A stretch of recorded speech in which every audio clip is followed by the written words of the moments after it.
Côte d'Ivoire, municipale et régionale 2023 sur vos médias CNN, NTV, C-Web Info et plateformes digitales.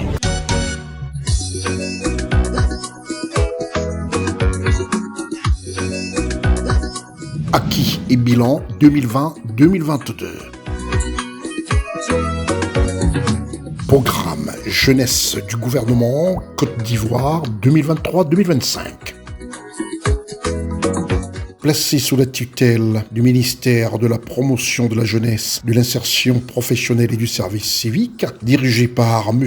Mamadou Touré, porte-parole adjoint du gouvernement.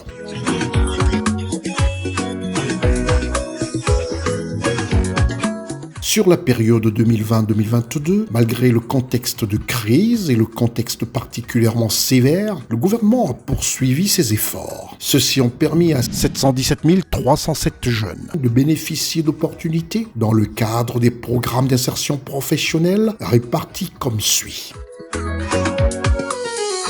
Première étape, 228 783 opportunités de formation, de reconversion et de requalification, le FRR, d'apprentissage, de stage et d'emploi et de financement de projets pour un montant global de 65 milliards de francs CFA.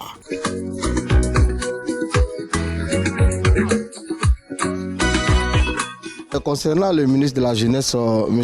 Mamadou Touré, donc je pense que c'est un ministre qui joue son rôle. Il est avec la jeunesse, il est avec la base. Donc il n'est pas coupé de la base, c'est ça qui est plus important. Chaque fois on le voit dans les tournées avec les jeunes, dans les maracanas, dans les anniversaires des jeunes. Donc c'est quelque chose que nous aimons beaucoup. Et puis le soutien, le fonds d'aide à la jeunesse, je pense que ça a aidé beaucoup de jeunes à faire des projets. Mais je pense qu'il y avait le trou était beaucoup profond. Il fait ce qu'il peut, mais on l'encourage toujours d'améliorer ce qu'il est en train de faire.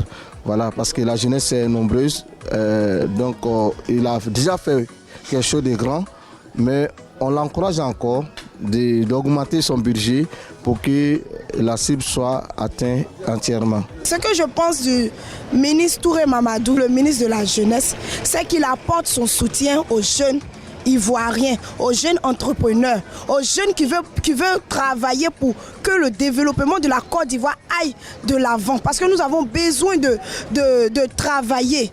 Nous sommes une jeunesse dynamique, une jeunesse qui veut évoluer, une jeunesse qui veut émerger. Donc nous lui demandons de venir nous aider, de créer des ateliers, de créer des emplois pour la jeunesse ivoirienne. Nous avons vraiment besoin de ça. Nous avons besoin parce que nous, les Ivoiriens sont fatigués, surtout la jeunesse. On ne veut plus mourir, on ne veut plus traverser la mer. Voilà, on veut travailler, on veut créer quelque chose, nous aussi, pour le développement de la Côte d'Ivoire.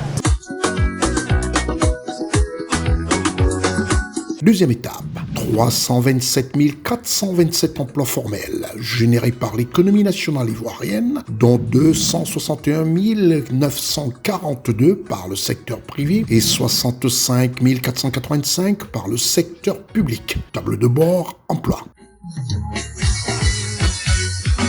Pour toujours encourager le ministre, pour dire que nous sommes partants, nous sommes d'accord avec le programme qui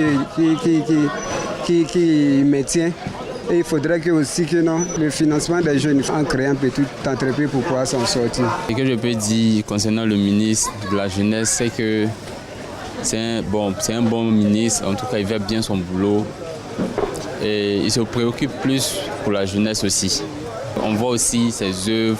On voit ce qu'il fait pour la jeunesse. Vraiment, c'est un ministre à saluer. Avec toutes les actions qu'il mène pour la jeunesse, vraiment.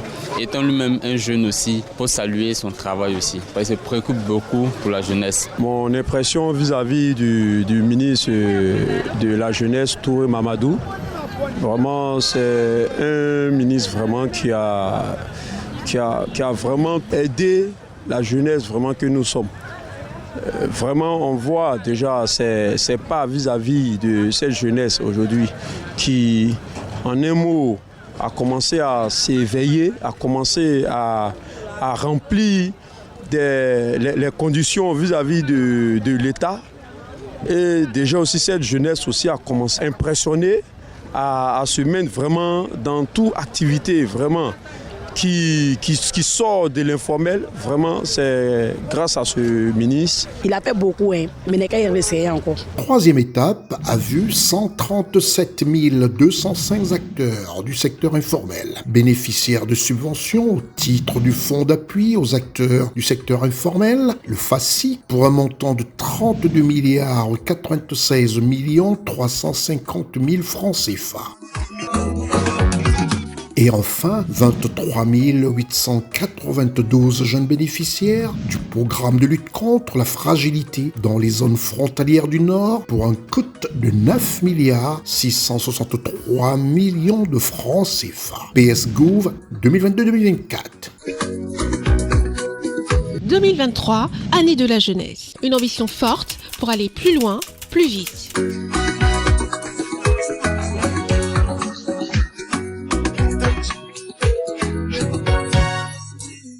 Municipal et régional 2023 sur vos médias CNN, NTV, CWeb Info et plateformes digitales.